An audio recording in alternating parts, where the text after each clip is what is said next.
Libranët. Në fillim u qanë për ndryshimin e gjendjes, dhe paqëndrueshmërinë e fatit me fjalë me vënd e me lot në sy, si të donin t'ja hiqnin atij dhërimin e ta mbanin vetë, ndërsa nga ana tjetër e ngushëllonin me të madhe dhe i jepnin zemër fort, duke thënë se kjo ishte një farë prove për e tjerë. Pastaj hodhën fjalën tek Mojsiu, dhe u sollën të tërë rreth tij, dhe mos rreth dyshimi se mos kish shkuar tek Sebaila për ta ftuar dhe për ta njoftuar për gjendjen e punëve në dikë. Skënderbeu në fillim mbeti si i shtambur dhe i ngrirë në vend. Pastaj, duke mos u mjaftuar vetëm me të besuar, filloi të pyeste dhe atëherë u duk se ai pikëlloi më tepër për atë sesa për gjithë kërdin e Beratit. Më në fund, me atë zë si zakonisht për mbreti. Pasi s'kishte as pak zor ta falte emocinë, gjersa ja rëmbeu një fatkeqësi e tillë, e cila edhe mund të aftohte zemrat edhe burrave më të qëndrueshëm,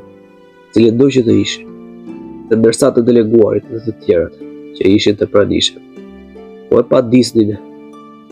dhe po e bënin fajtor për një kryegëritje të gatuar me kohë, duke thënë se prandaj u apat larguar mendjen nga rrethimi i Svetingradit, dhe prandaj i pat bërë bisht rrethimin të Beratit, që të plotësonte këtë plan të tij të prapë. Ai si zemzuar që të dëgjonte më për të i urdhëroi të heshnin dhe tha: "Makar, bashkë me Mojsinë dhe të larguar nga e piri çdo pabezi dhe fatkeqësi." Sa për ato gjërat e tjera që thonin me plot arsye për Sebailin,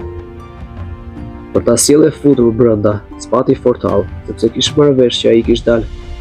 nga gjithë tokat e mbretërisë e Priote dhe po vraponte për në Greqi, pa e ndalur rrugën gjepur. Në gjithë këtë, duke qenë se puna ishte me një rëndësie të madhe, dhe se duhej të t'u nxjerrë frika dhe dyshimi njerëzve e t'i jepë zemër, pra ai në zgjedh diku të lëkundur dhe më tepër të buktuar nga shkaku i asaj katastrofe të pazakonshme. Pasi dënja e tij atë natë, u nis në mëngjes bashkë me Hamzan